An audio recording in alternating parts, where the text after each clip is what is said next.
नमस्कार, इस बुलेटिन में आप सभी का स्वागत है। आपके साथ मैं हूं नीता सिंह। बुलेटिन की शुरुआत में हम बात करेंगे सहीराम के गलत कारनामों की। रिश्वतखोरी के मामले में एसीबी के शिकंजे में फंसा आईआरएस सहीराम मीणा जमीनों के मामले में सबसे बड़ा भूमाफिया भी है। न्यूज 18 राजस्थान की एक्सक्लूसिव पड़ताल में खुलासा हुआ है कि सहीराम मीणा ने सरकारी मशीनरी का इस्तेमाल कर सरकारी जमीनों पर अवैध कब्जा किया। देखिए न्यूज 18 राजस्थान की एक्सक्लूसिव रिपोर्ट। क्या आपने सुना है कि सरकारी अधिकारी पत्नी के प्रेम में भूमाफिया बन गया हो? सवाल चौंकाने वाला जरूर है, लेकिन एसीबी के शिकंजे में फंसा आईआरएस सहीराम मीणा तो भूमाफिया निकला। सरकारी कुर्सी पर बैठकर एक के बाद एक कई अवैध कब्जे किए और अपनी पत्नी प्रेमलता के नाम पर प्रेम पैराडाइज बना डाला। काली कमाई की ऐसी लत लगी जिसने उसे एसीबी के शिकंजे में फंसा दिया। नाम सहीराम, लेकिन काले काम। अब एक एक कर सहीराम के सारे काले काम का चिट्ठा देखते जाइए। न्यूज 18 राजस्थान ने जब सहीराम के गलत पन्नों को पलटा तो सबसे चौंकाने वाला खुलासा सामने आया। काली कमाई का कुबेर निकला सहीराम मीणा। आईआरएस सहीराम मीणा बड़ा भूमाफिया है। सहीराम ने सरकारी जमीन पर अवैध कब्जा किया। रिकॉर्ड में जेडीए की सिवाय चक जमीन को भी हड़पा। जेडीए की जमीन पर अवैध कब्जा कर प्रेम पैराडाइज बनाया। प्रेमलता से एग्रीमेंट करवाया था। 5 साल का एग्रीमेंट है। 6 लाख रुपए साल की एग्रीमेंट है, जिसमें 4 चेक दिए हुए हैं 1.5 लाख रुपए के। और वह शादी और पार्टियों के लिए बुकिंग करते हैं, बर्थडे वगैरह कोई पार्टी को बुकिंग करते हैं। तो ये जो प्रेम पैराडाइज है, इसमें इसकी जमीन के बारे में किस तरह का एग्रीमेंट में जिक्र है? ऐसा कुछ भी नहीं है, हमें कुछ बताया गया नहीं। खाली जो 1-1.5 बीघा में जमीन दी हुई है वही हमारे पास है। इतना ही नहीं, सहीराम मीणा ने मैरिज गार्डन पर अवैध कमाई का गजब खेल रचा। यहाँ पर सहीराम ने मैरिज गार्डन बनाया। लाखों रुपए की कमाई करने के लिए दूसरी फर्म को कारोबार के लिए लीज पर दे दिया। पत्नी प्रेमलता के नाम पर कई ऐसे गोरख धंधे किए हैं जो सरकारी सिस्टम पर ही सवालिया निशान खड़ा कर रहे हैं। आखिर कैसे एक अधिकारी एक के बाद एक काली कारगुजारी करता गया और किसी को कानो कान भनक तक नहीं लगी। ये तो पूरे परिवार की कहानी है, जिन्होंने 88 के 88 प्लॉट जो है अपने नाम करवा लिए। चौंकाने वाली बात यह है कि बाबा आर्यन गौड़ गृहनिर्माण सहकारी समिति के नाम पर इन सभी प्लॉटों के पट्टे जारी किए गए हैं। सवाल यह उठता है कि इतने सारे प्लॉट एक व्यक्ति के नाम पर किसी भी गृहनिर्माण सहकारी समिति ने आखिर कैसे जारी कर दिए? लेकिन कहते हैं ना, गलत काम का गलत नतीजा होता है। लालच और रिश्वतखोरी की आदत ने एसीबी के शिकंजे में पहुंचा दिया और अब धीरे धीरे रिश्वतखोर मीणा की काली कमाई की परत दर परत खुल रही है। कहना गलत न होगा कि सहीराम की गलत पिक्चर अभी बाकी है। राजस्व रिकॉर्ड में ये जमीन सिवायचक जमीन है। यहाँ इस जमीन पर आईआरएस सहीराम मीणा ने अपना प्रेम पैराडाइज नाम से एक मैरिज गार्डन बना करके इस जमीन पर कब्जा किया है। एसीबी के साथ साथ अब आयकर विभाग भी सहीराम मीणा की तमाम संपत्तियों की जांच में जुट गए हैं। कैमरा पर्सन गणेश यादव के साथ राकेश शर्मा, न्यूज 18 राजस्थान, जयपुर। जयपुर के कई परिवारों ने ओमान एयरवेज पर टिकट को लेकर धोखाधड़ी का आरोप लगाया है। लोगों का आरोप है कि जिस समय उन्होंने टिकट बुक किए थे उस समय ओमान एयरवेज की वेबसाइट पर टिकट की कीमत 3,900 रुपए से लेकर 8,000 के बीच में थी। लेकिन अब ओमान एयरवेज का कहना है कि उनकी वेबसाइट पर टाइपो एरर की वजह से टिकटों के दाम कम शो हो रहे थे, जिसकी वजह से यात्रियों और ओमान एयरवेज के बीच गलतफहमी हुई है। ओमान एयरवेज ने मामले में जितने भी लोगों ने ईरान जाने के लिए टिकट बुक करवाए थे उनके पैसे वो लौटाने के लिए तैयार है, लेकिन लोग उसी टिकट पर यात्रा करने के लिए अड़े हुए हैं।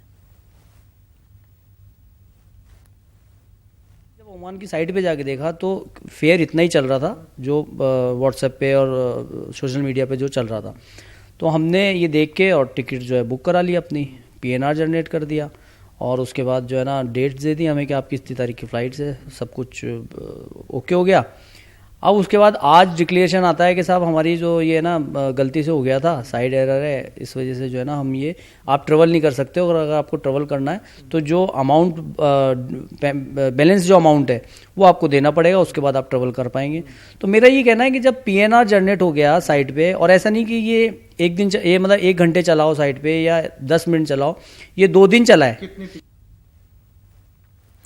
सऊदी अरब में एक बार फिर से राजस्थानी फंस गए हैं। करीब 100 लोग सऊदी के जद्दा और रियाद में फंसे हैं। इन युवकों ने न्यूज 18 के जरिए सरकार से गुहार लगाई है। न्यूज 18 को भेजे वीडियो के मुताबिक पीड़ितों के आगे भूखमरी की नौबत आ चुकी है और ये बिना वेतन के ही स्वदेश लौटना चाहते हैं। मैं इंडिया राजस्थान झुंझुनू जिले से हूँ। मेरा नाम जहीर है और हम जेएनपी कंपनी में काम करते हैं। करीब वर्षों से काम कर रहे हैं। तो जेएनपी कंपनी अभी हमारा 9 महीने से सैलरी नहीं दे रहा। इंडिया के अंदर 18 टीवी वाला हमारी बहुत हेल्प कर रहा है। पहले भी उसने हमारी बहुत हेल्प की है और अभी भी वो हेल्प कर रहा है हमारी। इधर एमएसी वाले आए थे कैंप के अंदर, उनसे हमने पूछा है तो वो लोग बोलते हैं जिस आदमी का अकामा एक्सपायर हो गया, जिसका वीजा एक्सपायर हो गया, उसके लिए हम कुछ नहीं कर सकते, उसके लिए आपकी कंपनी करेगी। 3000 आदमी इंडियन है। तो प्लीज इंडिया गवर्नमेंट से हमारी रिक्वेस्ट है कि हमारी मदद करो, हमें इस जेल से निकालो। हमें 9 महीने का सैलरी नहीं मिल रहा, खाना नहीं मिल रहा, हम बड़ी मुसीबत में। जयपुर की कोतवाली थाना पुलिस को एक बड़ी कामयाबी हाथ लगी है। पुलिस ने इलाके में संदिग्ध हालत में घूम रहे 2 युवकों को गिरफ्तार किया है। तलाशी में इन युवकों के पास 36 लाख रुपए नकद और 1 किलो 408 ग्राम सोना और चांदी के जेवरात बरामद हुए हैं। युवक पश्चिम बंगाल के रहने वाले हैं। फिलहाल दोनों संदिग्धों को आयकर विभाग के सुपुर्द कर दिया गया है। 2 संदिग्ध व्यक्ति बैग में कोई सामान लेकर जा रहे हैं जो कि कैश हो सकता है। तो हमारे उपनिरीक्षक ओम प्रकाश जी के निर्देशन में एक टीम वहां भेजी गई और टीम ने जब उनकी जांच की, उनकी तलाशी की तो उसमें बैग में कैश और सोना पाया गया, जिन्हें थाने लेकर आया गया। और हमने जब इसको चेक किया तो उसमें लगभग 36 लाख रुपए नकद थे और 1 किलो 408 ग्राम सोना था। और इसके बाद हमने आयकर विभाग को इसके बारे में सूचित किया। आयकर विभाग की टीम अभी यहाँ आ गई है थाने में और वो उनसे पूछताछ कर रही है। प्रदेश में डुप्लीकेट वोटर्स के मामले में सुप्रीम कोर्ट ने भारतीय चुनाव आयोग, निर्वाचन विभाग राजस्थान और राज्य सरकार को नोटिस जारी करके जवाब मांगा है। मुख्य न्यायाधीश रंजन गोगोई की बेंच ने यह नोटिस दस्तक एनजीओ की अपील पर जारी किया है। एनजीओ ने हाईकोर्ट से याचिका खारिज होने के बाद सुप्रीम कोर्ट में अपील की है। अपील में कहा गया है कि प्रदेश में कई वोटर्स ऐसे हैं जिनके नाम 1 से ज्यादा विधानसभाओं में जुड़े हुए हैं। हाईकोर्ट से हमारी डबल वोटरों की जो खारिज हुई थी पीआईएल, उसको हमने सुप्रीम कोर्ट में चुनौती दी और सुप्रीम कोर्ट ने हमारी पीआईएल को सुना और स्वीकार कर लिया। और कल 28 तारीख को उसके ऊपर हमारी दोबारा बहस हुई। उसमें सुप्रीम कोर्ट ने जो चीफ इलेक्शन कमीशन राजस्थान और दिल्ली को नोटिस जारी कर दिए, ये कहते हुए कि आप 6 सप्ताह के अंदर अंदर अपना जवाब पेश कीजिए। भारतीय जीवन बीमा अभिकर्ताओं का आंदोलन जारी है। जयपुर में गांधीनगर एलआईसी मंडल कार्यालय के बाहर अभिकर्ता धरने पर बैठे। देश भर में एलआईसी एजेंट कमीशन बढ़ाने और जीएसटी से मुक्ति के लिए आंदोलन कर रहे हैं। अभिकर्ताओं का कहना है कि 1956 के बाद उनका कमीशन नहीं बढ़ाया गया है। साथ ही 18 अन्य मांगे भी इस आंदोलन के माध्यम से उठाई जा रही हैं। इसमें जो हमारी जो मुख्य मांगे हैं, मुख्य मांगों में सबसे जो इम्पोर्टेंट चीज़ है पॉलिसी धारक के लिए, एलआईसी ने इसके ऊपर जीएसटी लगाया है। जीएसटी को तुरंत प्रभाव से वापस लिया जाए। दूसरी हमारी डिमांड है, हमारी जो पॉलिसी है वो 2 साल के बाद में लैप्स हो जाती है, वो दोबारा चालू नहीं हो सकती। उसको तुरंत प्रभाव से 5 साल जो पहले था उसको दोबारा किया जाए। हमारा एजेंट्स का जो कमीशन है आज 1956 से आज तक सेम चला आ रहा है, कभी उसके अंदर कोई बढ़ोतरी नहीं हुई। कितनी महंगाई बढ़ गई है। आज हमारे अभिकर्ता इतने सालों से इससे जुड़े हुए हैं, उसके ऊपर हमारी डिमांड है उस कमीशन को बढ़ाया जाए। 1 फरवरी को केंद्रीय मंत्री पीयूष गोयल लोकसभा में मोदी सरकार के वर्तमान कार्यकाल का आखिरी बजट पेश करेंगे और इसके बाद लोकसभा चुनाव है, इसलिए इस बजट को चुनावी बजट भी कहा जा रहा है। बजट को लेकर क्या है लोगों की उम्मीदें, ये जाना हमारे संवाददाता बीके शर्मा ने। 1 फरवरी को मोदी सरकार के वर्तमान कार्यकाल का आखिरी बजट आ रहा है। इसे चुनावी बजट भी कह सकते हैं। इससे देश भर के लोगों को काफी उम्मीदें हैं। क्या उम्मीदें हैं ये जानने के लिए हम एक परिवार के अंदर आए हैं और परिवार के सभी सदस्यों से जानते हैं कि इस बार इस बजट से इनकी उम्मीदें क्या हैं। सबसे पहले परिवार के मुखिया हैं, इनसे बात करेंगे। सर, इस बार कैसा बजट होना चाहिए, क्या उम्मीद है? इसमें इनकम टैक्स स्लैब को इनको एक स्लैब और बढ़ाना चाहिए और इसकी वैल्यू जैसे 2.5 लाख मिनिमम है, इसको 5 लाख और वैसे करना चाहिए कि मिडिल क्लास को सबको इनको बेनिफिट सबको मिले। कि कैसा होना चाहिए इस बार मोदी सरकार का ये बजट? अभी तो इन्फ्लेशन जो उन्होंने प्रॉमिस किया था कि अच्छे दिन आएंगे, अभी तक तो अच्छे दिन आए नहीं हैं। कॉमन आदमी के लिए इन्फ्लेशन बहुत ज़्यादा है, तो सबसे पहले तो ये सारी चीज़ों के प्राइसेस को भी कंट्रोल करना पड़ेगा, and that can only be done अगर अपना पेट्रोल और डीजल की प्राइसेस कंट्रोल में आएंगी। And secondly women should be empowered, मतलब उनको रोज़गारी और उनके स्टार्टअप्स वगैरह के लिए उनको कुछ इनिशिएटिव और कुछ टैक्स बेनिफिट्स मिलने चाहिए। देश के युवाओं को कैसा होना चाहिए ये बजट? क्या चाहिए इस बजट से? जैसे मैं इंजीनियर और उस टाइप से बोलूँगा कि MBA हूँ, तो स्टार्टअप बेसिस और बढ़ना चाहिए। 3 years back make in India जो स्टार्ट हुआ था, startup India by the government 2016 में, इनिशिएटिव बहुत अच्छा था, but the budget allotted according to the number of startups बहुत कम था। तो सस्टेनेबिलिटी बढ़ानी पड़ेगी इन प्रोजेक्ट में, क्योंकि इनिशिएटिव तो बहुत ही अच्छा है, स्टार्टिंग में बेनिफिट्स मिल रहे हैं, बट वो सस्टेन करने के लिए एंड तक लेके जाना पड़ेगा हाई बजट करके।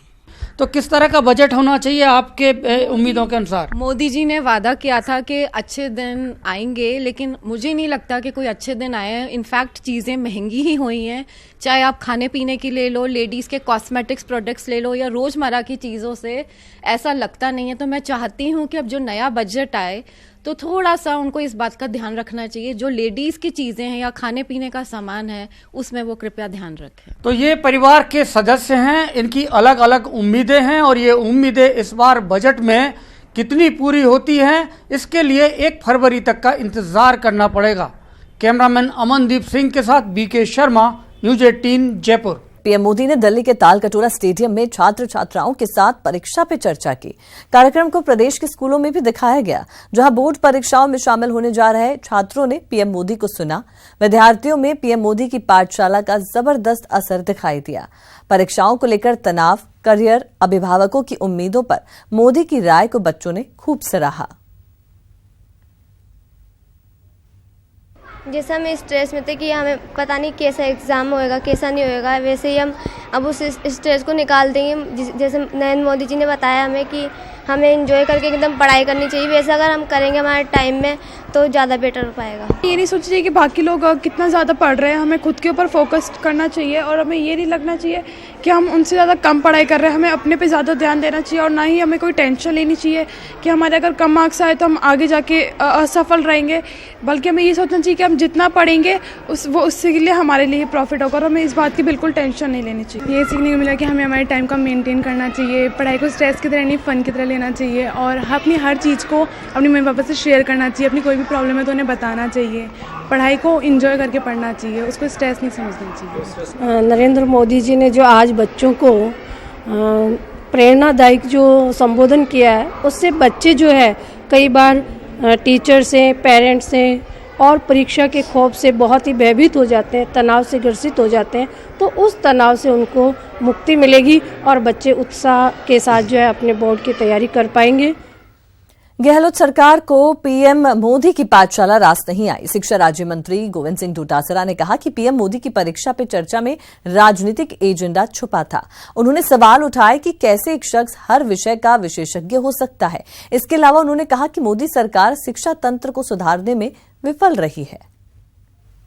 है कि एक व्यक्ति कोई भी इतना बड़ा सक्षम नहीं है कि वो हर विषय के ऊपर, कृषि पे भी वो ज्ञान दे रहे हैं, मतलब शिक्षा पे भी वो ज्ञान दे रहे हैं, परीक्षा पे भी दे रहे हैं, आत्महत्या नहीं करें, बच्चे तनाव से मुक्त हो जाएं, उस पर भी वो ज्ञान दे रहे हैं, योगा पे भी वो ज्ञान दे रहे हैं, और पता नहीं क्या क्या किस किस तरीके से हर विषय के ऊपर ज्ञान दे रहे हैं। तो मेरा ये मानना है जो अच्छी बात होती है उसको तो लोग ग्रहण करते हैं, लेकिन आज तक जो ट्रेंड चला है प्रधानमंत्री जी का, तो उसमें यही है कि वो अपने छुपे हुए राजनीतिक एजेंडे के तहत ही ज़्यादा काम करते हैं, जबकि उसमें सार कम मिलता है।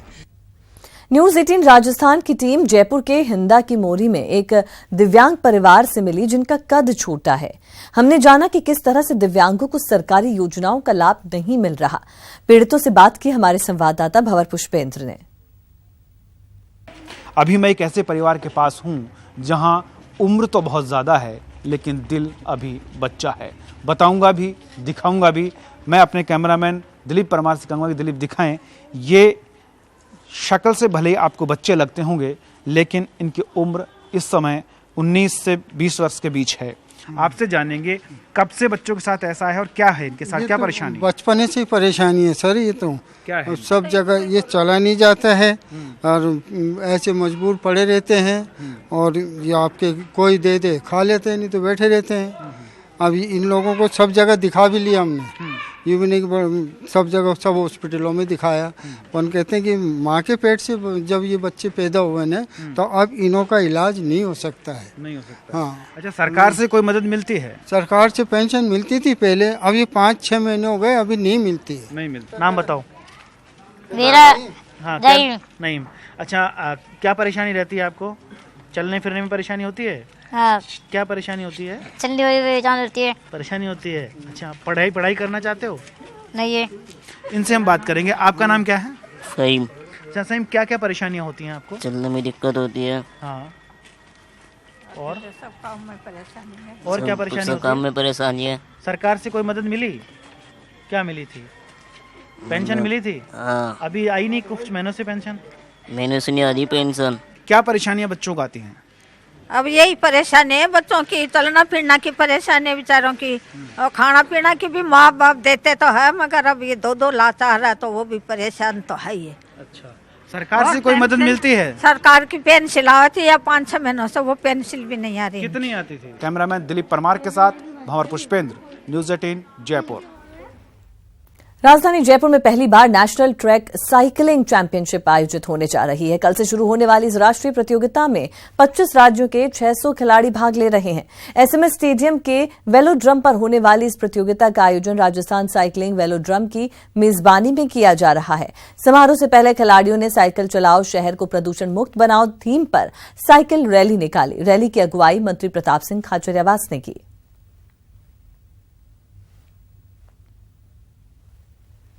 जयपुर के एक कार्यक्रम में हास्य कवि सुनील शर्मा और कॉमेडियन ख्याली शिरकत करने पहुंचे। लोगों ने कार्यक्रम के दौरान उनकी कविताओं और उनके हास्य व्यंग पर जमकर तालियां बजाई। हास्य कवि सुरेंद्र शर्मा ने बताया कि आज के समय में कवि सम्मेलन से लोग दूरी बनाने लग गए हैं। एक समय ऐसा था जब कवि सम्मेलन में जाने के लिए लोग लालायित रहते थे। कवि सम्मेलन या कविता की स्थिति है वो दिन प्रतिदिन अच्छी नहीं रहेगी। जब हम अपने बच्चों को हिंदी पढ़ा ही नहीं रहे तो हिंदी की कविता कहाँ चलेगी। आज किसी बच्चे से पूछो जिसने 10वीं तक हिंदी पढ़ी हो कि 107 तक की गिनती बोल सकता है क्या वो? उसे 59 कहो तो 59 रुपये नहीं निकाल सकता वो, 59 कहोगे तब निकाल पाएगा। 10वीं तक के बच्चों की ये हिंदी हो गई है, फिर आगे हिंदी कविता कहाँ चलेगी? और मेरा तो एक भी शक जाता है जो हिंदी पढ़ा रहा है मास्टर उसको भी आती है कि नहीं आती। वल्गरिटी का कोई सहारा लेता है तो वो कॉमेडी भी ख़त्म कर रहा है और वो कॉमेडियन खुद भी ख़त्म हो रहा है। तो दर्शकों से यही है कि वो चीज़ें ना देखो। कॉमेडी का लेवल सबसे ऊपर ही था। राजा अकबर के दरबार में भी बिरबल हंसाते थे और वहाँ से शुरू हुए तो चाहे महमूद साहब आए, चाहे जॉनी लीवर का दौर आया या आज कपिल का दौर आ रहा है, चल रहा है। तो कॉमेडी हमेशा ही टॉप पे रही। कॉमेडी के बिना कोई फिल्म पूरी नहीं हुई, कॉमेडी के बिना कोई गीत पूरे नहीं हुए, कॉमेडी के बिना कोई कहानियाँ पूरी नहीं हुई। केंद्रीय मंत्री राज्यवर्धन सिंह राठौड़ का आज जन्मदिन है। जन्मदिन के मौके पर सुबह से ही उनके समर्थक और शुभचिंतक उन्हें जन्मदिन की शुभकामनाएं दे रहे हैं।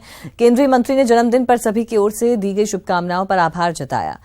केंद्रीय मंत्री राठौड़ जन्मदिन के मौके पर पत्नी के साथ जमवारामगढ़ जमवाय माता मंदिर पहुंचे। यहां पूजा अर्चना के बाद उन्होंने मंदिर परिसर में आयोजित हवन कार्यक्रम में हिस्सा लिया और इसके बाद उनका सम्मान समारोह भी आयोजित किया गया, जिसमें स्थानीय लोगों ने उनको फूल माला पहनाकर और साफा पहनाकर उनको जन्मदिन की बधाई दी।